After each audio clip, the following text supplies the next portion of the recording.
Good afternoon. I'd like to call the Senior Citizens Advisory Board meeting for May 3rd to order at 1:07. Items may be taken out of order, presented at the discretion of the chairperson. Two or more agenda items for consideration may be combined, and any item on the agenda may be moved or related discussion may be delayed at any time. So I've had the call to order. Excuse me. We are in compliance with the open meeting law. Yes, we are. Thank you. And I will do the roll call if you would like. That would be wonderful. Thank you. Okay. Member Heiss? Here. Member Goldstein? Excused. Member Brown? Excused. Member Evans? Here. Member Moore? Here. Member Drury? Here. Member Lincoln? Here. Member Zorn? Here. We have a quorum. Thank you, Gabby. You're welcome.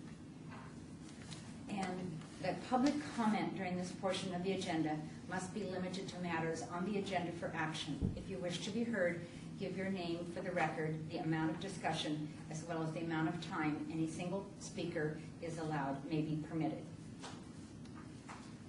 So moving on then for possible action is approval of the minutes of our last meeting of March 6th. And I believe all of us have a copy of the minutes. Do I hear a motion? I motion that we accept the minutes. Is there any discussion on the minutes? Yes, I have a question. Under present, when you have the members and you have people excused until like myself because I was 10 minutes late, then I didn't vote on the first two motions. Is that correct? Because it says that I was excused, I didn't vote. On the first two items? Yes, you have under 4 and 5 on the agenda for last time. Yeah, it says Correct. for 4 and 5, it shows you as excused. Right, and those were done in the 10 minutes I wasn't here? Yes. Because I remember voting on something, so that's why I'm asking. Yes, those was that first period of time. Okay. And the one is just the minutes, like we're doing right now. So that goes pretty fast, so that was in that 10 Okay, minutes. thank you. You're welcome. Any further discussion on the minutes? Hearing none, then I would call for approval. All in favor? Aye. Aye. Opposed? Hearing none. Next, I'd like to introduce Cassandra Cotton from Nathan Addison Hospice. I had the pleasure of meeting with her and seeing her at a, not a health fair, but of the advanced directive that they recently did with the Senior Law Department. So Cassandra, would you like to tell us about the program within Nathan Allison? Sure. First of all, I want to say thank you. I want to say thank you to a couple of people. I definitely want to say thank you to you, Madam Chair. Also to Maria and David for always introducing me to various people in the community. And what I bring today, I hope is very important.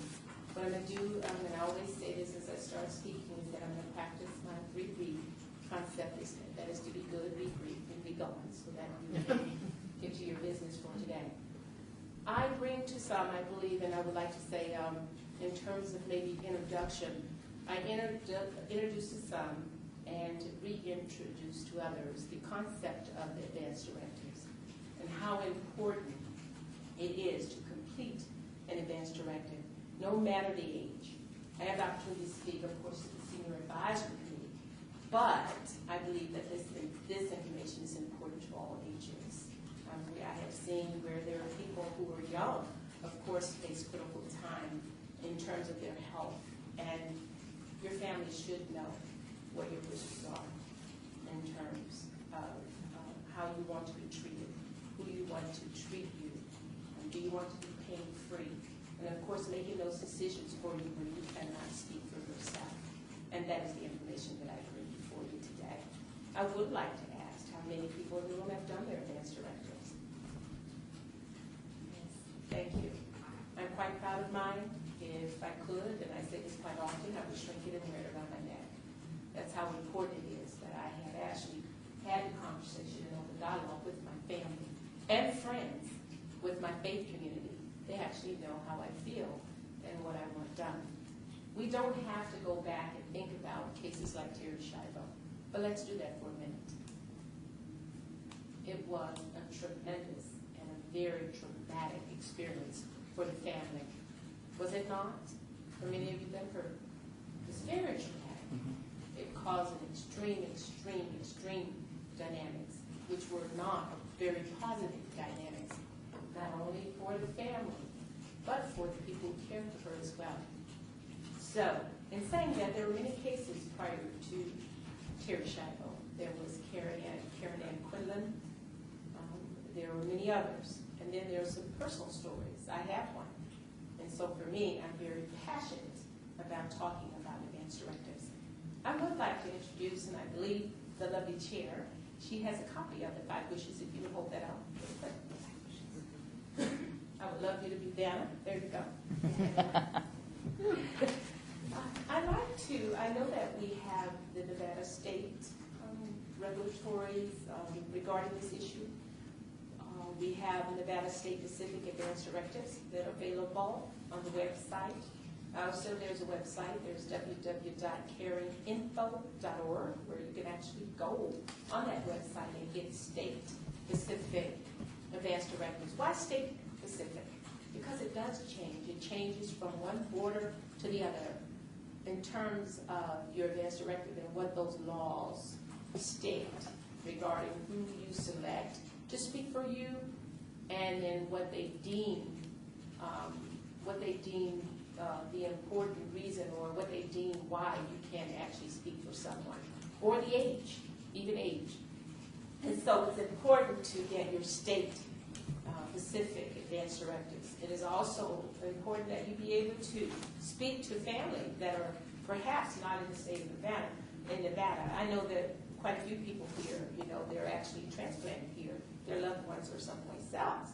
And so you want to be able to have them, of course, have their advanced directives done. So state to state, it changes. But 5 wishes.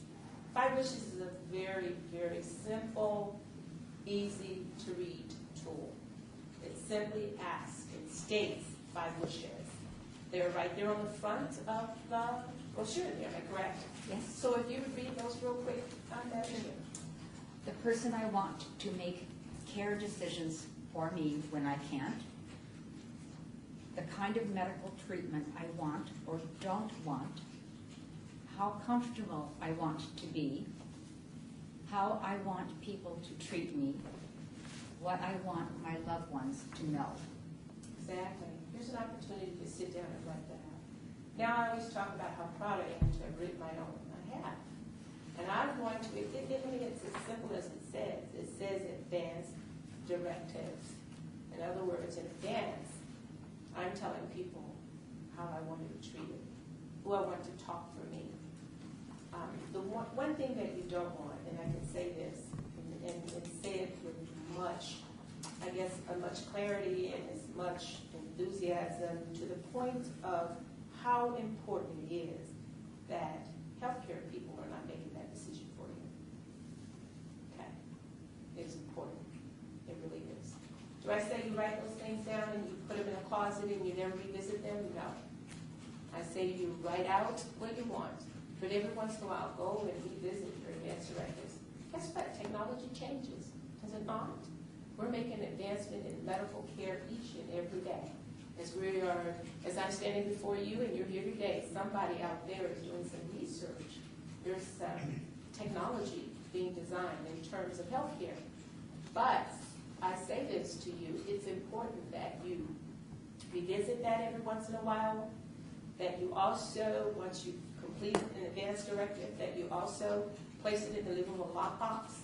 And I think that you guys may be familiar with the living room lockbox. If you are not, I would ask that you would go to the Secretary of State website and get familiar with the living room lockbox. It's important to complete your advanced directives and to have it placed in the living room lockbox. Reason being is Who carries that big blue pamphlet around all the time? Would anyone carry that? No, you would not. But when you go into the hospitals now, they actually have access to the Living Will lockbox, so they can go in and actually be able to do what your wishes are and have those discussions with your families. Okay. If there are any, I'm done unless there are some questions. Sure. Your lockbox, is that a digital box? It's not a physical thing. It's You're exactly right. you put it on, if you will, in the internet, and then it goes to your medical records so that. Okay. You're exactly right. You download it, you go in, and there's a form that you complete. Then you actually scan and download your documents to the Living Will lockbox. They call it a lockbox because it is confidential, and it's locked, and it's secured. And the Secretary of State office actually keeps that for Then us. you have the key. They have the key. And you would have a key. You actually get a little card with a access code on it. So I ask that you would share that, of course, with the person who you picked. And please talk to the person you picked to make those decisions for you. I hear it quite often, people sit down and they do their advance directives, and then they don't tell the person until something happens, and that person is standing there like, why me? But these are conversations that you want to have all the time. Okay. State-specific laws. I have a living trust for Nevada, and I'm visiting my daughter in California, say. Will they honor my Nevada trust? And when first of all, I want you to be very careful in saying the word trust. Because Well- a Living Will trust is much different from an advance directive. Well, okay then. Living Will trust actually talks about things in the living. So that would be your trust would kind of cover your finances. Your advance directives are more your health care. So to answer your questions regarding you being in California and you have state, they may not honor them. You're exactly right. Okay. So do you want to, if you plan to be in that state for a long period of time, you may want to, seek out the advance directives in that state, because there's a possibility that may be a little different. Okay. Then I'm sorry. You mentioned the people that you hear about. And the good thing is the people you don't hear about, because they have it all taken care of, and then everything is handled just the way they want it without stress to the family or anyone else. Exactly. So it's not that you just hear about all of it. You don't even hear about the Right. good ones. No, you're exactly right, and there are some very, very good stories. I do agree. And matter of fact, I have actually had the opportunity to participate in some of those good stories working for Nathan Allison. When I go out to sit down and speak with the family regarding the options of care at the end of life, and they say, you know what, he expressed to me. And, it's just amazing how we began the care plan after that. It's just amazing. So you're right, there are some very good stories, too. Yeah. Did you happen to bring us any of these that I we could did take? not, but I can make sure that he gets some copies of those. Okay? Yeah. I have a question on, it goes along with what you said. We do a lot of road trips. So we don't go and spend 6 months in Florida or whatever. Right. So it just occurs to me, then, is this a document that we should carry with us on our trips? And there again, maybe the state where the auto docs or whatever happens, well, cut on it anyway. Well, yeah, you're exactly right. So that kind of goes back to Carrie Ann Quinlan. To be very honest with you, Carrie Ann, if you ever read that story, she actually had written down her advance directives. She'd actually written them out. And it was somewhere where they didn't honor them. You're exactly right. So that happens. Unfortunately, we're not able to fix it all. Yeah. But I think you just want to carry it with you, and at least, I don't know, your family still can have that assurance that you've made those decisions. Be careful. Yes, ma'am. I had a couple things. Last week I attended the Alzheimer's convention here for the region, and in fact, I think you were there. I was there. When they talked about going over the advance directives every 5 years to review them because of the changes, I thought that was really important. And then when they mentioned about don't just fill out those forms, that you need to write on them, do those need to be notarized by an attorney or somebody? That's a great question. You want to get it notarized. Okay. 5 wishes, they're saying that you don't You can or you don't have to. But I think it's always important to have them notarized. So you want to do that just for your own safety. Okay. Thank you. You're more than welcome. And I didn't see it Alzheimer's. Yeah, it was a very good event. A lot of good information was provided about that. Mhm. Anyone else? Okay. When you entered the hospice, how was it paid for? Does your insurance? Oh, that's a great question. I'm so glad you asked that. You know what, hospice care is a Medicare benefit that you've actually earned. And so when you are eligible for Medicare, Medicare pays 100% of that. On the other hand, I will have to throw this in for Nathan Allison because I work there and I'm very dear to it. We take people whether there's an ability to pay or not. So you have a 45-year-old person who, of course, don't have insurance. Would we turn that patient away? No, we would not. We're blessed to have Medicare pay for patients so that we can care for the people who don't have insurance. But Medicare actually attached in 1983 what they call the hospice care benefit. That covers everything. I don't know how much you know about hospice, but I'm sorry. No, but I can attest to that. Okay. I've had 2 family members go through Nathan Allison and actually be completely 100% covered under Medicare. And it's not your regular Medicare coverage like doctor. And I call it's an extra bucket. It is an It kind extra of bucket. sits over You're here. exactly right. It And sits separately. I love the way you just put that, and I'll always use that Yeah, term. it's a separate, separate bucket. and we didn't pay a dime Mhm. for either one of those 2 No. family members. Because everything is covered in that, and I'm so Everything. glad you brought that up. Your medical equipment, your medications, your nurse, your physician, your nursing assistant, chaplaincy service, social work, and then we have the extra pieces at Nathan. We have the complementary therapy. You know, we have a ton of programs outside of that. And one of the things that the founding people of that organization said, and that was definitely a memorial for or in memory of Mr. Alderson, is that everybody would have the extreme amount of comfort that we can provide. So we're constantly creating new services and programs. But Medicare pays 100% of that. So once you come on, and you know what, I hear that all the time when I meet with families, and they find out that everything is covered, it's almost like this weight off of their shoulders. And I think that's the way it should be. That's exactly the way it should be. And we are contracted with other insurance companies. Nathan Allison have contracts probably every insurance company in the state or outside of the state. Okay. On that note, you moved from the Buffalo location over to over by the hospital. You're exactly right, we did. Now, in that facility, then you have everything, every bit of care as you would in a home, or okay? Oh, my goodness. You know, if you allow me the opportunity to donate our facilities, if I may, thank you so much. Sure. I've actually worked at Nathan for 20 years, and I have seen some amazing, amazing changes. So we just actually redone our Swenson, and you said 7 years ago you were there. Right. Well, you should come over and see it now. It's just absolutely beautiful. We've lightened up the place quite a bit. We've actually redecorated, and I have to tell you, a 92-year-old lady who was an interior designer came out of retirement and did our decor. So, Wow. yeah, you have to see it. Needless to say, we moved our Buffalo, and one of the things we wanted to do was to add some more beds. So we moved from a 16-bed facility to an 18-bed facility. We're not in the Mountain View Hospital, we're in the Mountain View Medical Building. But there is that little breezeway that attaches there. We're on the 3rd floor, so what we did was we gutted out the 3rd floor, and we turned it into the most amazing, amazing spa-like environment you ever want to see. And I've actually picked out my room. I'll be 108, but it's 810. It's 810, and it has the most phenomenal view of the mountains you ever want to see. So we redecorated, we've actually added more beds, and the environment is amazing.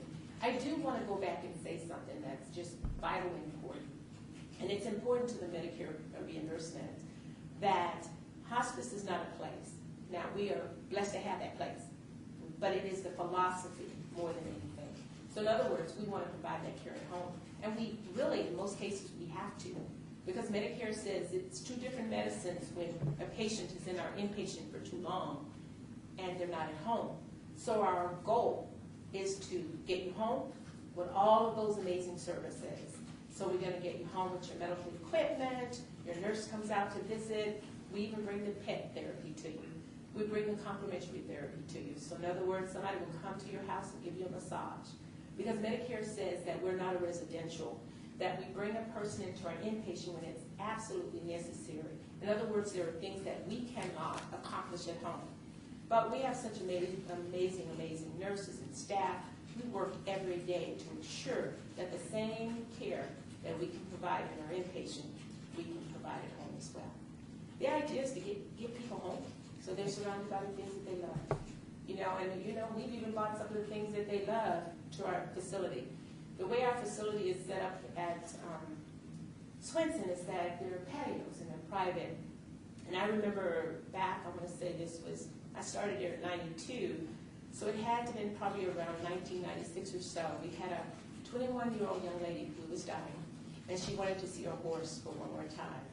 So we were able to bring that horse around into the back of the patio, and he was able to stick his head in the door. So we even bring the home stuff to our hospice. So we're quite proud of the things that we do. Yeah. So great questions. Thank you.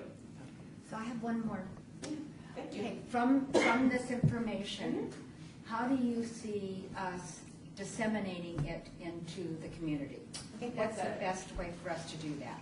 Okay, so there's various ways you can do that. I think these intimate conversations that we're having today,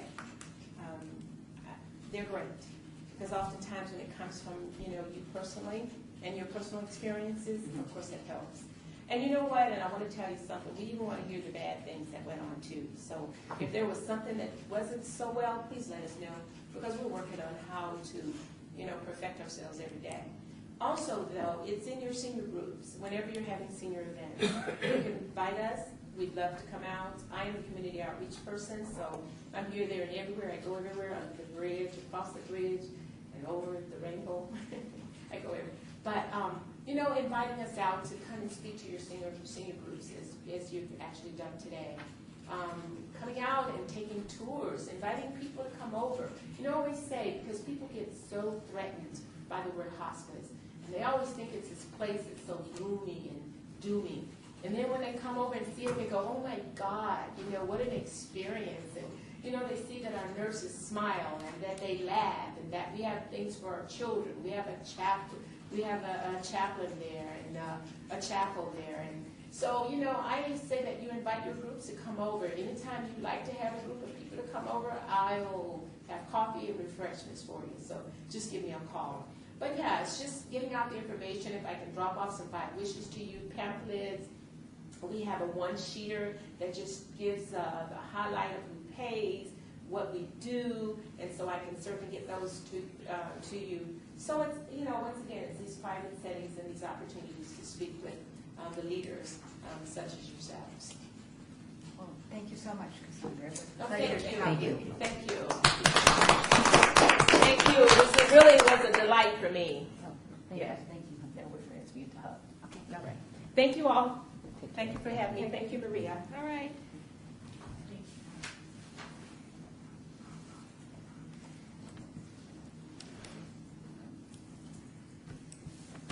So moving on to our next agenda item, which is a possible action on the selection of our next senior of the quarter. We have an printout here of Taka, Fran, how do you say it? Taka Ogata? You got it. Okay, all right. Who was nominated by Fran. So has everybody seen that? No. No. Okay. Okay, and I'll pass this one down. You guys share that one? Sure. Okay. And you've looked at it already, right? Fran? That's right. Before you get too far into this, when is your next senior of the quarter? It's the second July. July. Second week of July, you won't be here. I won't be here. Second Can we week of July. consider it for the next senior of the quarter after that? Remember, Well, there is, but you'll present a problem for us, because we have to have the reason we did this today is so that we would have one in July. So if we don't have one, then we won't be able to recognize anyone in July, because we're not meeting again until, And we don't have another one in the wings. well, I didn't submit anything. No one submitted. Well, I had one, but I knew you had one already, so I didn't submit her. You're right. All right, well, it's too late now. Yeah. Okay, all right. So what was your decision? No, we She can't. has to go We have forward. to go, we don't have another one to do for July.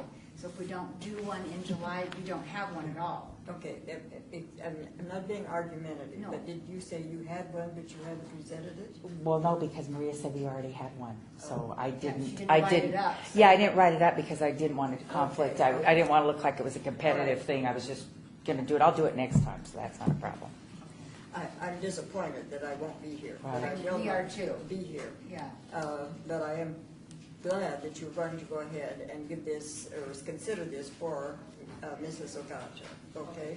Well, she sounds like an amazing lady to me. Yes. 92, and Wow. she's recycling and these amazing things. And may I just Yes, talk? please. Okay. Please, Fran, go ahead. Actually, also, when we were fighting the battle over keeping our bus route on Stewart Street, Route 207 had been scheduled to be shut off in May.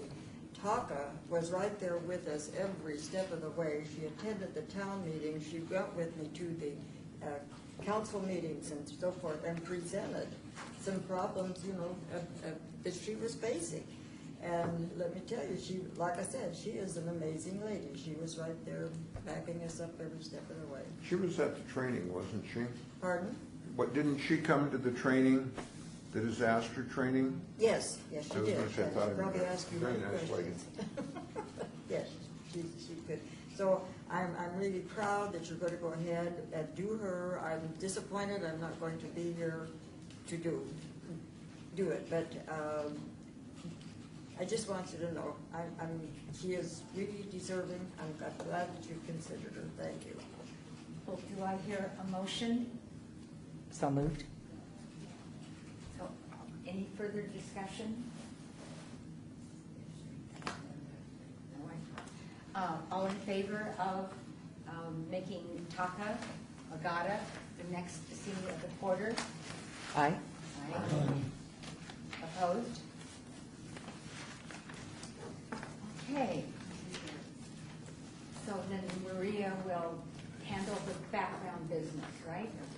And if I may, I would love to have some other names, Okay. nominations, because now, every 2 months is when we meet, and if we don't make the decision, then we can't do the senior of the quarter. So had I had a couple of them, then we Right. could have kind of juggled it. But I should have 2 or 3 in reserve right now. So I don't know if you may, for example, Mickey, with all the work you do in the community, I don't know if there might be some seniors who live within the city limits. I mean, you can always give me the address and I can check that for you, and then you can nominate them afterwards if you like, so. And Mary Ellen is Same gonna thing, be Mary Ellen turning has one, and Right. then, of course, Jean and your group, if you want to nominate anyone, just let me know as well. So you would like their address to make sure they're in the city, correct? Right, and there's a form for it. Right, I and- have that and filled So that usually, if you're not sure, just call me first, I'll verify it, and I'll tell you whether that person can be recognized. All right, so shall we move on then to Jude 22, a report on them? So Mel, can you tell us any good stuff? Well, not a lot is new. We are hoping to get one grant accepted from the Bingo Hall of Fame, or is it the Pinball Hall of Fame? They're talking of giving us a newer used van and some available cash to use during the year. hopefully we get it And when would you know that? within the next 3 weeks. That would be awesome.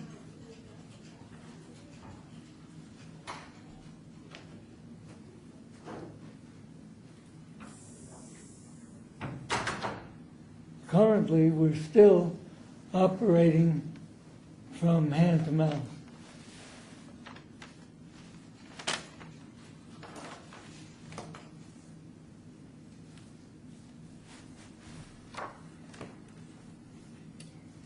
The state has said they'll give us their regular money for the next year,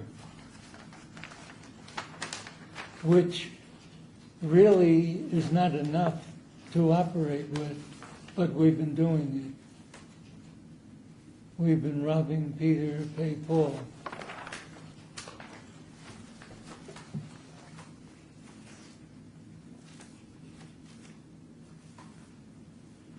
When I was reading the minutes, there was a mention in it about the building had been sold. The building has been sold, and we will be there until the 13th, in 2013, maybe June. Okay, But if we have to pay more rent than we're paying now, or more or utilities, we would have to just close our doors.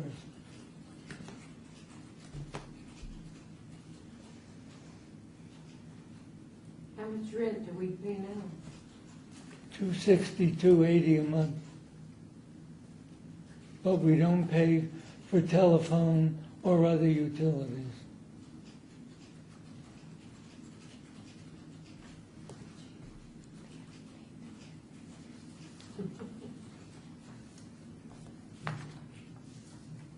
But then we have a problem. We can't really move too far from where we are because it's estimated 2/3 of the seniors who don't come with cars probably couldn't make it to where we'd move, where we'd be forced to move, that's based on their residence? their residence. Are there other sites that have been looked at to move to? Yeah, but most of them are too far from that area. Okay.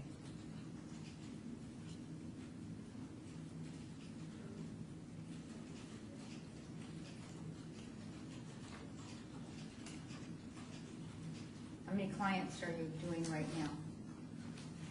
We're somewheres in the vicinity of 750 A month? a month. That's down from where we had risen to almost 1,500.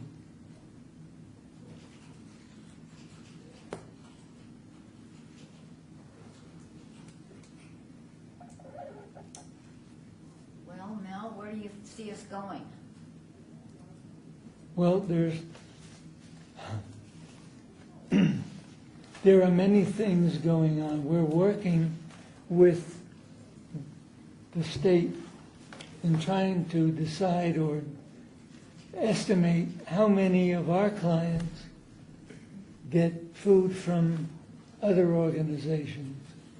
I don't want to call it double dipping like some of them did, because we only give food enough for possibly 10 to 14 days.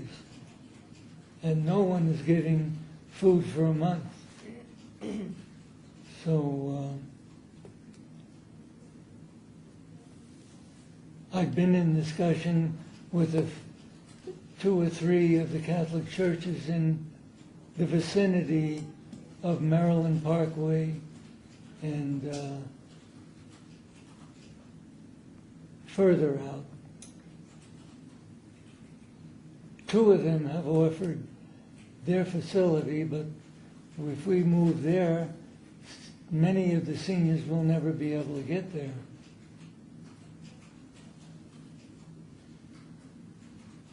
So there are things ongoing but I can't give you anything definite. Okay. Thank you very much, ma'am. So I believe Maria has a report on the Stella Fleming elections. Right. As you know, we started working with Stella Fleming in 2010 as a result of issues, phone calls that one of our council member was receiving regarding some issues at the place. So we decided that one way that could be, the issues could be addressed is by formalizing and getting an election and getting a resident council started.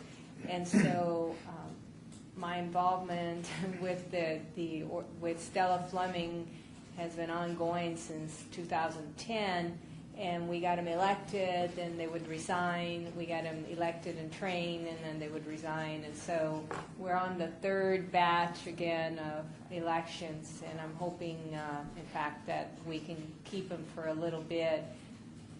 The bank, where they're $100 a month that they receive, it has to go into a checking account, but there's no access unless they're a resident council and it's been registered with the Secretary of State. So we have a meeting on Monday, the 7th. Fran Drury is going to help with that meeting, and it'll be the first one after election. We're going to give the oath of office again to the new members. This is a whole new crew. And then we'll start with the training on how to manage the meeting, how to control the meeting through parliamentary process, how to plan for all the different decisions that have to be made as a group. So our Monday meeting is just going to be fairly simple, getting adjusted to working together. But I just wanted to tell you we're on that again. And we might need Patty Brown to come in and teach them how to do bingo, because one of the first things that we're going to do, since they have not been allowed to have a bingo game at their place for more than 2.5 years, is to, once we get them registered, we have to do a paperwork to get them registered with the Secretary of State as a nonprofit. And once that comes back, that can be used to go to the bank to get the bank account changed and all the new the folks who are going to sign the checks. So anyway, there's a little process that has to happen. Well, one of them is that once the checking account is done and once the nonprofit is registered with the Secretary of State, then the board, it's a Catholic Charities building, and there's a board who makes decisions for what happens in that building. And so once the nonprofit becomes registered with the secretary, once that's done, then they'll be able to get bingo back. But then I was told that nobody knows how to do bingo. If it's fun and exciting, please don't include me. I don't know how to do bingo. Anyway, so we got Patty Brown. She's our bingo expert, and we figured we can bring her and she can train. So we have lots of little things to do. If you want to be present and be part of it, we can invite you. I have a question, Maria. Yes. When you say train to do the bingo, is that the calling and all that? Yes. Okay. I would like to make a suggestion if our chair would invite Carolyn Goodman to in that realm, because during her campaign, that's one of the things she did, and she's very good at it. Oh, well, Did you bingo? Oh, she called it.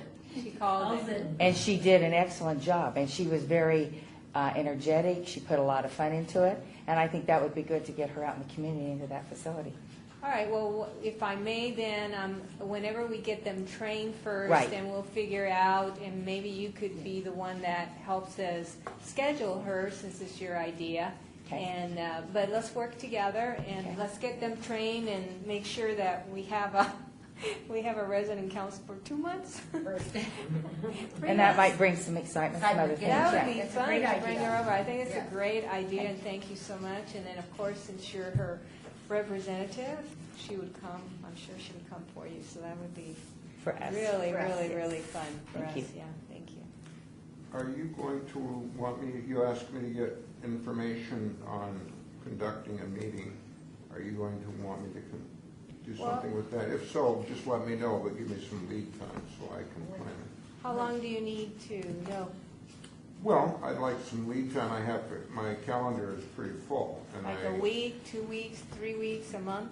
Well, you could give me a month would be great. If less than that, then that's fine too. I'll try to work it in, but I fill up my calendar with things to do, and the first come, first serve, and Okay. it's, That's a good idea. So we got bingo, and then we got,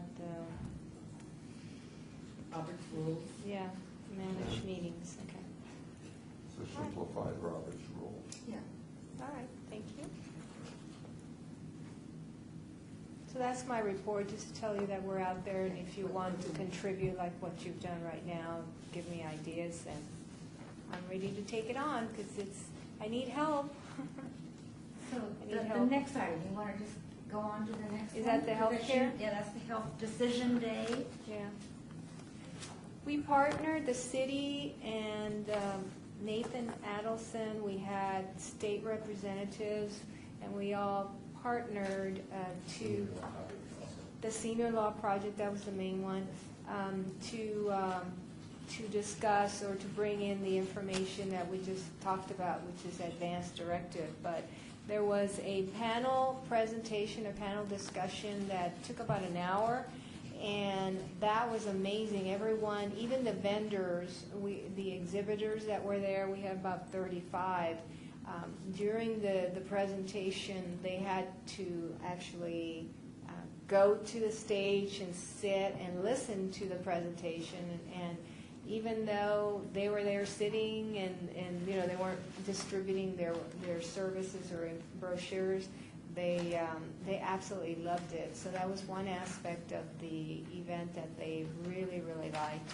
And so after that presentation, we had the exhibitors, so the people who attended, we had around 50 or 60 that attended, got to walk around and talk to the different exhibitors about different programs, many of them related to the topic, others, you know, healthcare.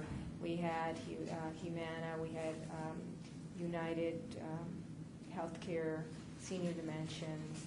There was estate planning. You had assistance from the Senior Law Project attorneys to do an advanced directive. I think if we failed at anything, you know, it's the fact that we didn't get to promote it as much, so we didn't have the high attendance that we needed. So one of the discussions that I had I started just going around saying hello to the exhibitors, and then I met Fun and Exciting.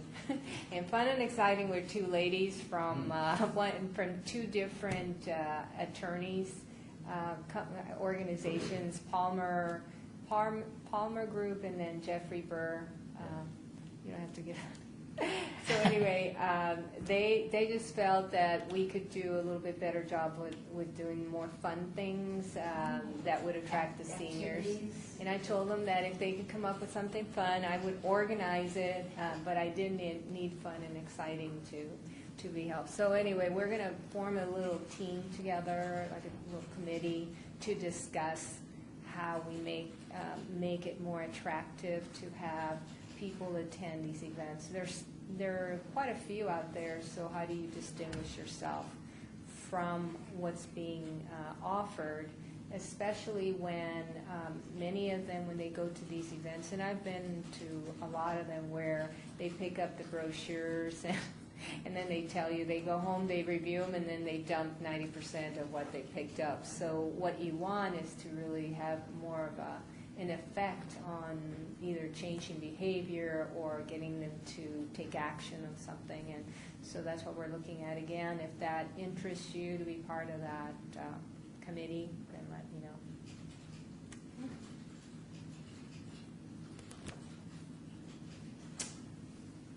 Discussion for possible actions regarding workshops at senior housing complexes.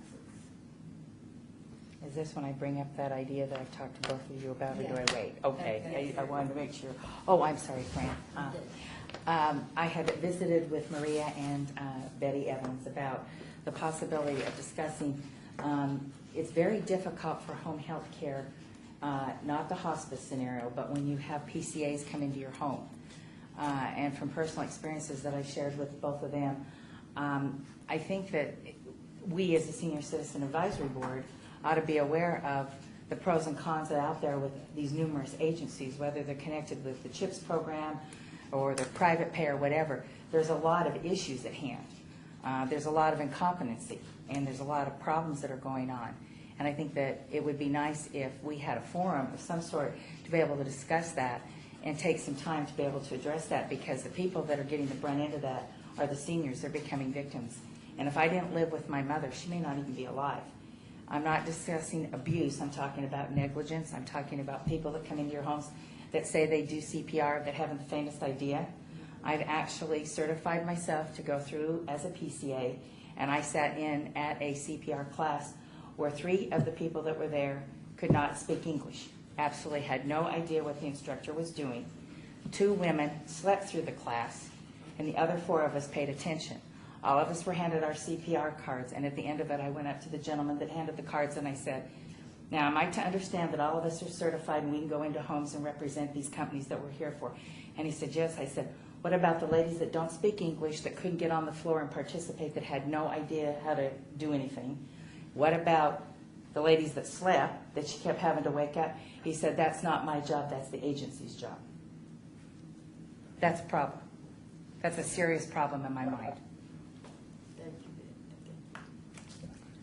So if I may suggest that if you could put something, an outline of what it is that you would like to present, and then talk about I heard you talk about the different programs out there, the CHIPS and whatever. So Right. Part of it is developing some sort of PowerPoint presentation, maybe some training aids or something that we give out, brochures, something. And then the other may be, as you contact the agencies that oversee this, and who oversees the PCAs? What agency? There's probably, what would you say, 50? I'm looking at him because he knows what I'm referring to. No, not how many of them exist, but for example, the Division of Aging and Disability, does that division oversee the licensing of the companies that go out there? No, because my complaints have been in formal writing to the Division of Aid, and I have contacts in Carson So City does that of mean my there's, concerns. so there's nobody overseeing PCAs, these companies? No. Well, that could be an issue that we can, I'll check it. okay, would you? Okay, so Dave Corral. Right, Dave because- Corral will check. I think Right. that's important, because Right. if we have an agency that's overseeing this care, then it's a lot easier if we as a team then meet with that agency and find out, okay, what are the requirements? Do you have any? If not, then we need to come up with a plan of what type of requirements are needed to restrict and improve the care. Just to clarify for the CHIPS program, for example, my complaints went in formal writing to Carson City. The agencies are contracted by the powers to be to provide these services, the Division of Aging in Carson City. They contract, but they don't directly oversee. So if a PCA comes to your home and cannot speak English, and there's no one in the house that speaks Spanish, they just send out another person. And you can go through 10, 15 people and go through this process. They don't speak English, they don't know how to prepare a bed, they don't know how to toilet a patient. There's all these different variations. So when you make your formal complaint to Carson City, to the CHIPS program, they refer you back to go to another agency because they're contracted, quote, with so many. But because there's twofold of a problem here, because the state no longer pays a lot of money for these PCAs to come to the homes, these people are put on the totem pole down low. Private pay takes precedence. So if a private pay patient is coming in, you get that, quote, A candidate from that agency. The C's and D's are given to the Medicaid CHIP program people, and he's shaking his head yes. So you have lesser of a skilled person coming to your home because they can't pay him as much.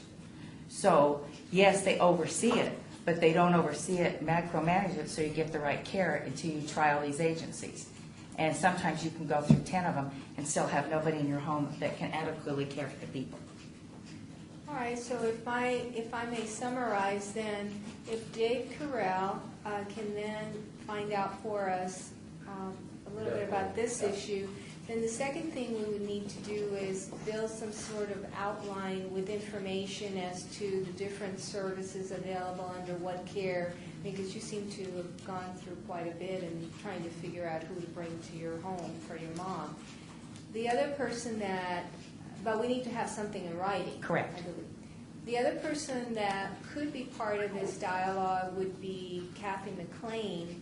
She used to be a legislator before. She's retired now, but she's involved with seniors and law enforcement together, SALT. And SALT is really their focus is to protect seniors from elder abuse. However, this could become some sort of abuse or negligence, so I think she would be interested, and she could guide us as to how to deal with this and maybe take it farther along in terms of, do you actually, can you have an impact with legislators, or could you have an impact with an agency, or, what kind of impact this idea could have on the community. So I think it's a great idea. I'd like to ask David Carroll, what do you think about Spotlight, some of the resources through Spotlight? Would they be a source for us? Well, Spotlight is a resource directory Yes. with all these home health agencies Right. advertised in it. Now, I as didn't far as- necessarily mean the catalog, I meant the people that are there are, involved in it. well, there are, a lot of home health agencies Yes. that are part of that. Yes. They may be able to come in and present, but I think Maria just brought up a great point, and that would be Kathy, yes. She would definitely, and I think this kind of falls under business and industry, the licensing part, because that's part of where I get my license through the insurance bill, business and industry, but I'm not qualified. As far as, I know the answer to the question specifically. No, that's all right, I got it. I'm not sure what Spotlight could provide, because all Spotlight is basically is an organization where all these people are members. It's more of a business generating organization. And quite truthfully, we're not looking to get business. We're looking to make sure the business that they're sending out people are able to do the job. That's a big topic. Well, it's a big concern, and I think it's a serious concern, and I know that I'm not in the minority. Right. I think what Maria said was true, though, that this is abuse. If I am getting paid to take care of somebody and I do not have the skills that are required to do that, then that is abuse, either by the organization or whatever. And I, of course, did not want to bring this topic up to the board until I actually went through the whole process. So I know what it involves to be a PCA, and I've been to the classes, and I see what goes on. And I'm sadly sickened to believe that those people actually go into homes. So you're actually talking about the training and the whatever, is it a license that you get, or what's the end result? What besides the PCA, is that a licensing or just You are a training? required to get a 2-step TB. You're required to get a CPR card, and you're required to the agency who you go with to go through X number of hours of training. And each year, you are to do another additional training of 8 to 16 hours, depending upon which agency you hang your license with. Now the TB is for tuberculosis or something else? Yeah, it's 2-step, yes. Right. Do they require a background check? Yes. Excuse me, Chair, could you have Member Brown state what PCA stands for? Okay. Oh, personal care assistant, thank you. Yeah, thank you, I'm sorry, I apologize. Yes, the terminology, personal care assistant. And it's different than a CPA, a CNA, And which then is the in other hospital. program that you mentioned that I don't know that we know that well is the CHIPS program, which is the state's, what? I was asked that question, chips. Shoot. I used to know the verbiage, and now I don't know the verbiage. I apologize. That's a CHPS or? CHIPS, it's the CHIPS, and it's run by the state of Nevada. I don't deal with that, but I think it's for a younger age. It's the children's. No, it isn't, it's the Oh, elders. and And I have asked, and I apologize, I should know that, and I've been asked that before. Come and speak to us. No, that was SHIP, that was SHIP.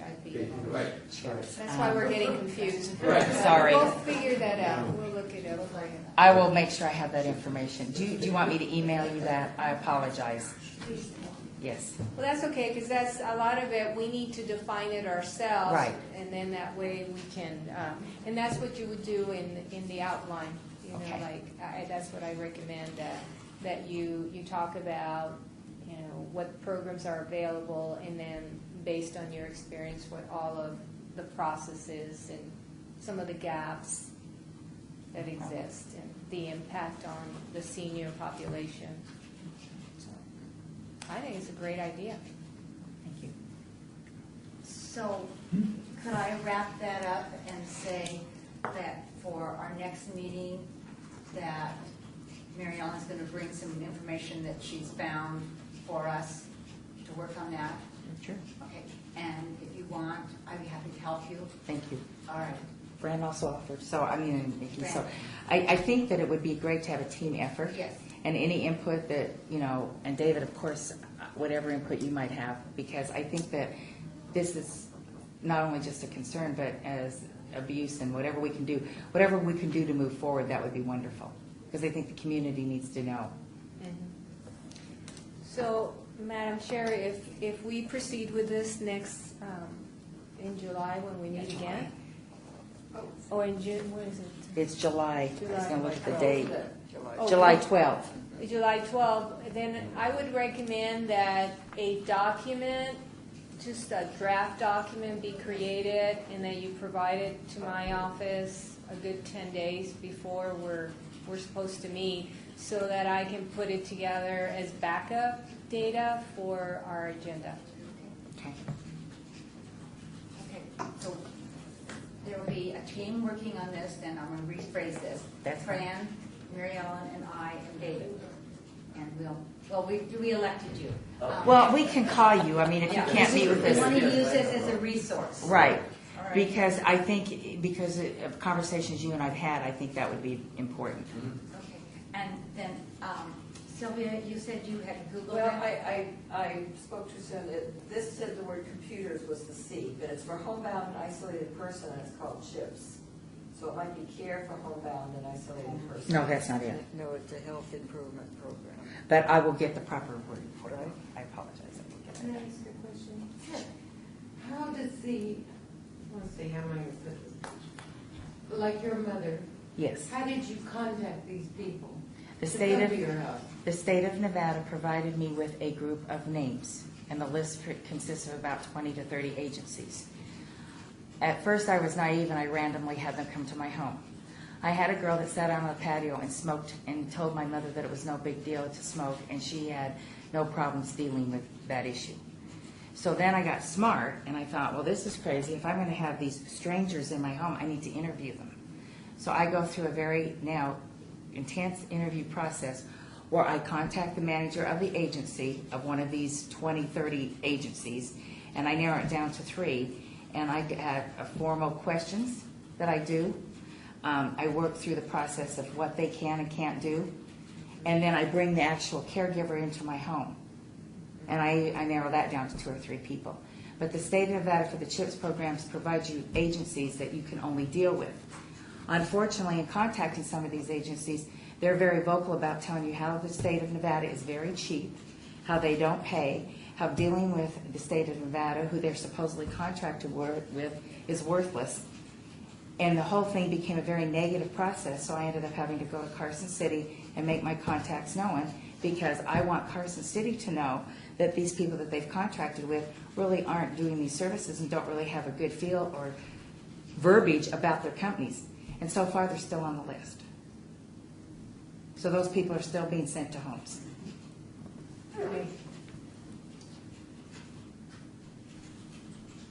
I think this brings us to any citizens' participation.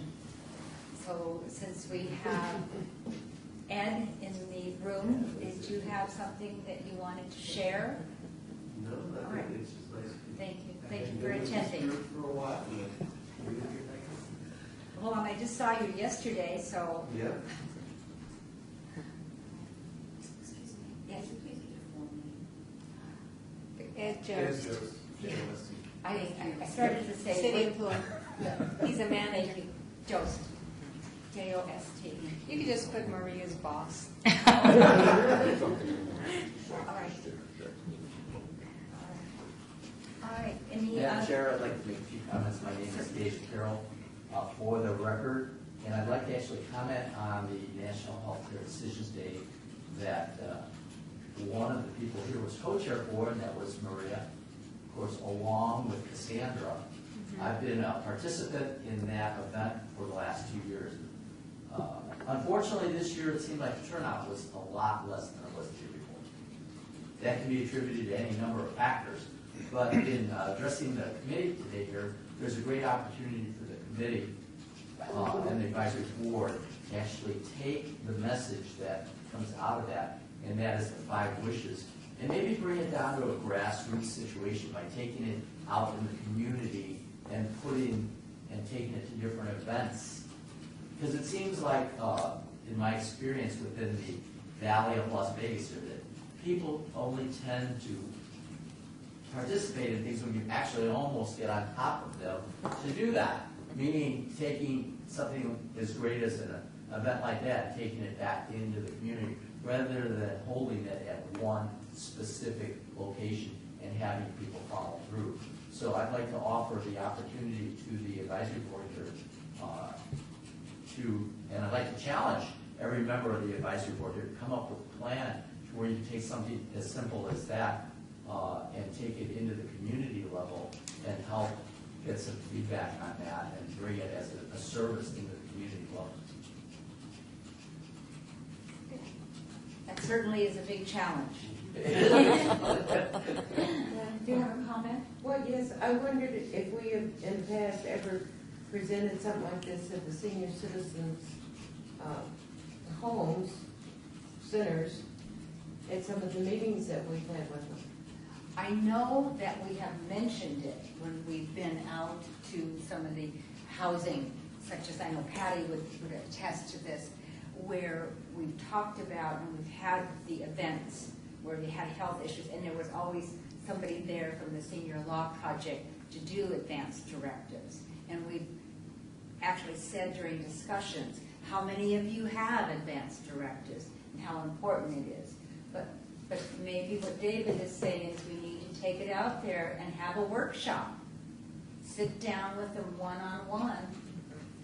Because it seems like that's the age group we should be Yes. approaching for this information to me. Maria? The Senior Law Project scheduled many of these presentations out in the community centers and also in the complex in the Las Vegas, Southern Nevada Housing Authority. So yes, they're going out there and doing that and doing the wills as well. So, And I know that 11 years ago, they had one out at when the senior citizens, when Pavilion Center opened up first time, they had one out there. They brought out the person to do the notary and the whole thing. So, I mean, they've been doing it for a long time.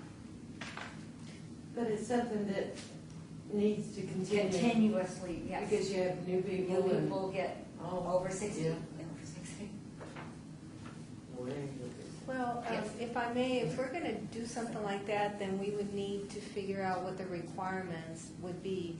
When the Senior Law Project goes out there, they actually have attorneys there, they have notaries and all that. So I think it'd be better if we figure out what it is that is needed and then kind of coordinate and maybe partner with them in terms of helping how to learn how to do it.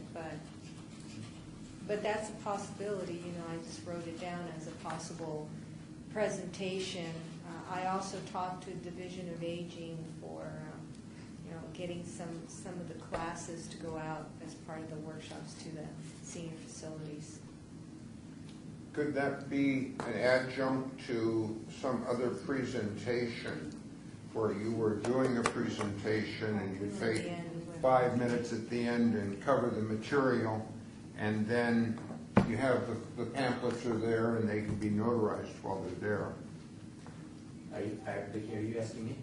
Yes. I mean, I could make a comment back on that. If, in the Medicare field, one of the manuals that I use is called Medicare Basics, that's published by the Centers of Medicare and Medicaid Services. And the very first page in that talks about planning and talks about advanced directives. Yeah. And so it's basically a good lead-in for even myself, and I talk about it when I'm out with people. That's something that they might want to take a look at, and that's really how my involvement has come about with Nathan Adelson and with the 5 Wishes, because that's the first stepping stone in the healthcare area to let people know how you want to be treated and how you want your healthcare to be. Thank you. And I think we need to take that offline and work on it, and then we can come back with some ideas and some formal information. So I think we're down to a motion for adjournment. I have one comment I'd like to make. Certainly. Since some of us were at the April 24th event, the Faith Leaders Forum was outstanding. And I think all the work, dialogue with, what does the front of that say? With dialogue with faith leaders. Okay. I think that, Maria, you did not only a fabulous job, but the wealth of information and the excitement that was in that room, because with talking with many of those folks, they've never been to anything like that. They said they don't meet on a regular basis. And I know your follow-up on May 31st will be great, and I think that you should be commended. That was absolutely outstanding. I second that. And Fran thirds it.